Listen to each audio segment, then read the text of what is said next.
ఎంఎస్టీవీకి స్వాగతం. రెండు తెలుగు రాష్ట్రాల ప్రజలకు నమస్కారాలు.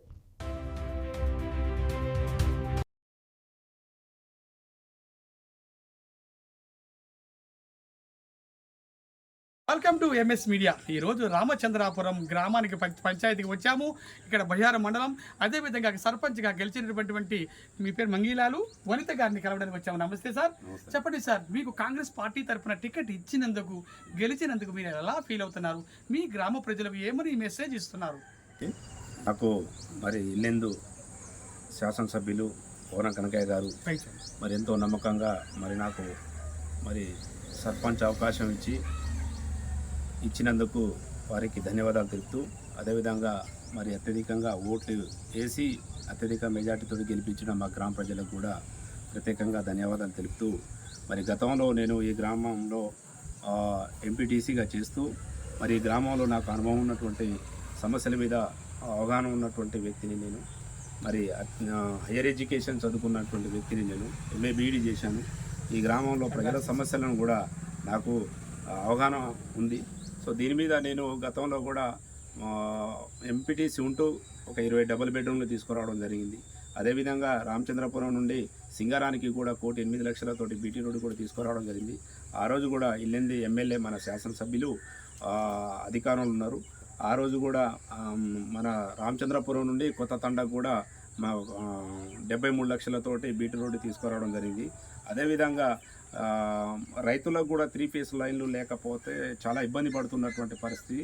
ఈ ప్రాంతం అంతా ఏజెన్సీ ప్రాంతం, గిరిజన ప్రాంతం, గిరిజనులు నివసిస్తున్నటువంటి ప్రాంతాన్ని మరి ఏదో రకంగా మనం అభివృద్ధి చేయాలనే ఉద్దేశంతో ఈ గ్రామాన్ని నేను ఐటీడీఏ పిఓ గారు రాజీవ్ గాంధీ హనుమంతు పిఓ గారితో మాట్లాడి ఆ రోజు కూడా ఒక 40 ట్రాన్స్ఫార్మర్లు తీసుకురావడం జరిగింది విద్యుత్ వ్యవసాయ బావులకు.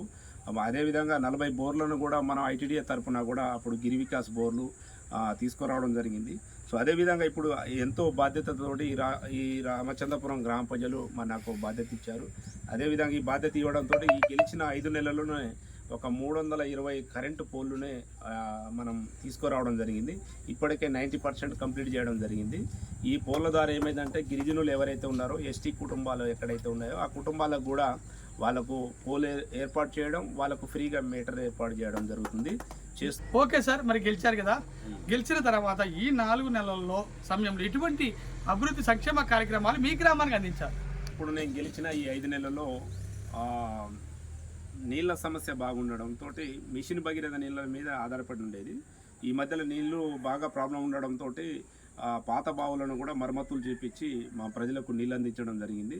అదేవిధంగా గత పాలకులు మరి సీసీ రోడ్లు పోయడం జరిగింది. సీసీ రోడ్ల పక్కన కూడా మట్టి పోయకపోవడం, సో మట్టి రోడ్లు కూడా నడవడానికి ఇబ్బందిగా ఉండడంతో కొన్ని మట్టి రోడ్లు కూడా వేపించడం జరిగింది. తర్వాత రోడ్డు ఇరువైపులో కూడా మనం మట్టి పోయడం జరిగింది. అదేవిధంగా ఇప్పుడు వచ్చిన జూగా స్కీమ్ ద్వారా కూడా ప్రతి ఊళ్ళో కరెంట్ సమస్య లూప్ లైన్లు ఉండడంతో దగ్గర 320 పోలు వేపించడం జరిగిందండి. అదేవిధంగా ఇప్పుడు మనకు ఇందిరా జలప్రభ అని చెప్పి మరి రేవంత్ రెడ్డి గారు ఒక మంచి ప్రోగ్రాన్ని గిరిజనులకు ఏర్పాటు చేయడం జరిగింది. సో ఈ ప్రోగ్రాం ద్వారా ఏంటంటే ఏజెన్సీ గ్రామంలో ఉన్నటువంటి గిరిజనులు ఎవరైతే ఉన్నారో ఈ పోడు పట్టబుక్కులు ఉన్న వాళ్ళకు కూడా ఈ సోలార్ పంపు ద్వారా మనకు బోర్లు ఏర్పాటు చేసే మరి జీవో వచ్చింది.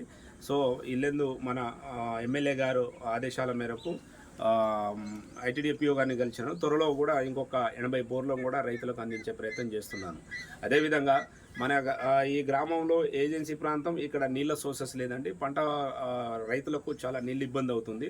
ఎమ్మెల్యే గారు త్వరలో కూడా దీన్ని పాకాల చెరువు నుండి కూడా వాటర్ తీసుకొచ్చి సాగునీరు ఇవ్వాలనే ఆలోచనతోటి నేను ప్రయత్నం చేస్తున్నాను. సీతక్కని కూడా కలిశాను, మళ్ళీ ఈ మధ్యలో కలవబోతున్నానండి. ఇది ఒక సమస్య కనుక తీరినట్లయితే రైతులకు బాధలు తీరుతాయని చెప్పి నేను కోరుతున్నానండి. ముఖ్యంగా రాజకీయాలు రావాలని మీకు ఎలా అనిపించింది? మీకు ఇన్స్పిరేషన్ ఎవరు? మీరు సర్పంచ్గా ఎందుకు గెలిచారు? ఓకే అండి, నేను మరి ఈ ప్రాంతంలో మరి హయ్యర్ ఎడ్యుకేషన్ చదువుకున్న వ్యక్తిని. ఇక్కడ ప్రజలు అనుభవిస్తున్నటువంటి బాధలను చూసి, ఇక్కడ ఉన్నటువంటి సమస్యల్ని ఎలా లేవనెత్తాలి, వీళ్ళకు న్యాయం ఎలా జరుగుతుంది అనే ఉద్దేశంతో ప్రజల్లో రావడం తప్ప మనం గతంలో కూడా అనేక సమస్యలు ఉండేది. ఏది ఫారెస్ట్ వాళ్ళు గిరిజనులకు ఇబ్బంది పెట్టడం, పొడి భూముల విషయంలో ఇబ్బంది పెట్టడంతో మనం ఈ ప్రజా జీవితాన్ని ఎన్నుకోవడం జరిగింది. సో ఈ ప్రజల ఏ విధంగా మనకు నమ్మకంగా మనకు ప్రజల బాధ్యత ఇచ్చినారో సో ఆ విధంగా ఈ ప్రజలకు సేవ చేయాలనే ఉద్దేశంతో మనం రాజకీయంలో రావడం జరిగింది. అదే కాకుండా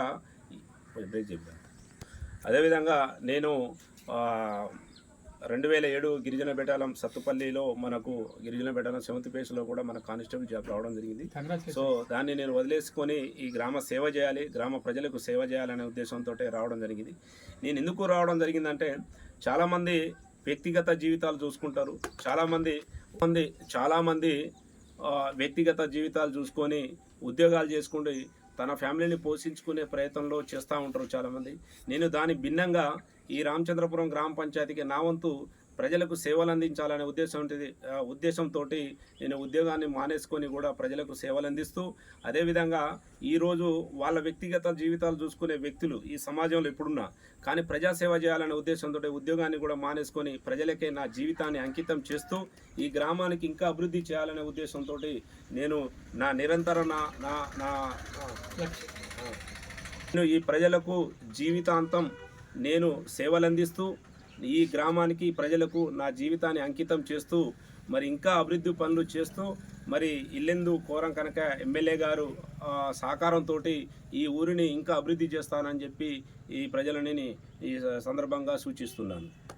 ఓకే సార్, కాంగ్రెస్ 6 గ్యారంటీ పథకాలు ప్రవేశపెట్టింది కదా, మీ గ్రామానికి ఎన్ని వచ్చినాయి, ఇంకా రావాల్సినవి ఏమైనా ఉన్నాయా? ఓకే అండి, కాంగ్రెస్ ప్రభుత్వం అధికారంలోకి వచ్చిన తర్వాత మరి సన్న బియ్యం కానీ ఉచిత కరెంటు కానీ ఉచిత బస్సు సౌకర్యం కానీ అదేవిధంగా మన రామచంద్రపురంలో ఉన్నటువంటి చాలామందికి ఇప్పుడు మనకు 60 ఇందిరమ్మ ఇల్లులు ఇవ్వడం జరిగింది ఫస్ట్ విడతలో. సో అదేవిధంగా ఐటీడీఏ తరపున నుండి కూడా ఒక 9 ఇందిరమ్మ ఇల్లులు ఇవ్వడం జరిగింది. ఈ కాంగ్రెస్ ప్రభుత్వం అధికారంలోకి వచ్చిన తర్వాత చాలామంది నిరుపేదలకు ఇల్లు లేని వాళ్ళకు కూడా ఇల్లు కల్పించినట్టు మనం జరిగింది. త్వరలో సెకండ్ విడతలో కూడా జూన్ 2వ తారీఖు తర్వాత కూడా సెకండ్ విడతలో కొన్ని ఇల్లులు వస్తున్నాయి. అవి రావడంతో ఇంకా మరికొంతమందికి కూడా మరి అవకాశం కల్పిస్తాం, వాళ్ళకు కూడా ఇల్లు వచ్చేటట్టు బాధ్యత తీసుకుంటాం అని చెప్పి నేను కోరుకుంటున్నాను. ఓకే మేడం, మీరు మంచిగా గెలిచారు కదా, మీరు ఎన్ని ఓట్లతో గెలిచారు, ఎన్ని వార్డులు వచ్చినాయి, మిమ్మల్ని సపోర్ట్ చేసిన కొంతమంది నాయకులు చెప్తారా? అందరికీ నమస్కారం అండి. నా పేరు గుగ్లోత్ వనితా మంగిలాల్, రామచంద్రాపురం మండలం బయ్యారం, డిస్ట్రిక్ట్ మహబూబాబాద్. నేను కాంగ్రెస్ తరఫున భారీ మెజార్టీతో గెలిచానండి. 741 ఓట్లతో భారీ మెజార్టీతో గెలిచానండి. 6 వార్డుల నెంబర్తో గెలిపించుకోవడం జరిగింది. మిమ్మల్ని గెలిపించింది ఎవరు ఉన్నారు? ముఖ్య సురేష్, ఉప సర్పంచ్ తోటి కృష్ణ, పెద్దలు కార్యకర్తలు అందరూ మమ్మల్ని గెలిపించడం జరిగింది. 2029లో తిరిగి మళ్ళీ కాంగ్రెస్ ప్రభుత్వమే వస్తుంది అనుకుంటున్నారా? అండి, గౌరవనీయులు మన తెలంగాణ ముఖ్యమంత్రి వర్యులు ప్రవేశపెడుతున్నటువంటి పథకాలు జనాలకు ఇప్పటికే 50-60% జనాలకు అందించడం జరిగింది. మిగతా కూడా 40% మరి రేవంత్ రెడ్డి గారు బాధ్యత తీసుకొని ఈ పథకాలు కంటిన్యూ చేయగలిగితే మళ్ళా కాంగ్రెస్ ఓకే అండి. ఇప్పుడు ఈ తెలంగాణ ప్రభుత్వం కాంగ్రెస్ ప్రభుత్వం ప్రవేశపెడుతున్నటువంటి పథకాలు ప్రజల్లో ఇంకా జనాల్లో తీసుకెళ్లే ప్రయత్నం చేస్తానండి. సో ఈ పథకాల ద్వారా మరి వచ్చే 2029 టైంలో కూడా ఖచ్చితంగా మరి కాంగ్రెస్ ప్రభుత్వమే ఖచ్చితంగా గెలిపించుకుంటాం, మళ్ళీ సీఎం రేవంత్ రెడ్డి గారినే చేసుకుంటామని చెప్పి ఈ సందర్భంగా కోరుతున్నాను. కవిత మేడం గారు పార్టీ పెట్టింది కదా, అది మీ కాంగ్రెస్కి ఏమైనా ఎఫెక్ట్ ఏమైనా అవుతుందా? మన రేవంత్ రెడ్డి గారు ప్రవేశపెడుతున్నటువంటి సంక్షేమ కార్యక్రమాలు ఏదైతే ఉన్నాయో దాని ఆకర్షితులై జనాలు కాంగ్రెస్లోనే ఉంటారు తప్ప అట్లాంటి పార్టీలు పెట్టడం వల్ల ప్రజలు బెండ్ అయ్యే పరిస్థితి అయితే లేదండి. ఇప్పటి వరకు రామచంద్రాపురం సర్పంచ్ గారు మంగీలాల్ గారు అనేక విషయాలు చెప్పారు. ఎందుకంటే గతంలో ఎంపీటీసీగా చేసి ఎన్నో అభివృద్ధి సంక్షేమ కార్యక్రమాలు అందించి నేను చదువుకున్న వ్యక్తిని, చదువును కూడా పక్కన పెట్టి నా గ్రామ ప్రజలకు సేవ చేయాలి, మేలు చేయాలని వచ్చి ఇక్కడ సర్పంచ్గా గెలిచారు. అదేవిధంగా అనేక అభివృద్ధి కార్యక్రమాలు చేస్తున్నందుకు కంగ్రాచులేషన్స్ సార్, హార్టీ వెల్కమ్. మీరు ఆదర్శ గ్రామంగా మారుస్తారని మేము ప్రత్యేకంగా కోరుకుంటున్నాం. Thank you very much MS media, ప్రతి చోట ప్రజల మాట. సార్ మీ పేరు? నా పేరు ముఖ్య సురేష్. సురేష్ గారు చెప్పండి, మీరు మంగిలాల్ గారిని సర్పంచ్గా ఎందుకు గెలిపించారు? కొంచెం చదువుకున్న వ్యక్తి, అన్ని తెలిసిన వ్యక్తి, మంచి పనులు చేస్తాడు, అవసరానికి ఎక్కడంటే అక్కడ వస్తాడు, మంచి నాయకుడు. చెప్పండి సార్ మీ పేరు? ఆయన ఇంతకుముందు ఎంపీటీసీ గెలిచారా? Very good. ఎంపీటీసీగా బాగా చేశారా? ఉన్నప్పుడు చాలా పనులు చేసిండు. ఆ, ఆయన ఎంపీటీసీ ఉన్నప్పుడు సర్పంచ్ చేయాల్సిన పనుల కంటే మంచి చేసిండు. Very good. ఇంకా అందులో ఒకటి ఇప్పుడు మళ్ళీ సర్పంచ్ గెలిపేయాలి, ఇంకా మంచి పనులు చేస్తాడని ఈసారి సర్పంచ్ మిమ్మల్ని మీ గ్రామాన్ని డెవలప్ చేస్తారని మీకు నమ్మకం ఉందా? చాలా చేస్తాడు ఖచ్చితంగా. చాలా. Okay sir, thank you very much.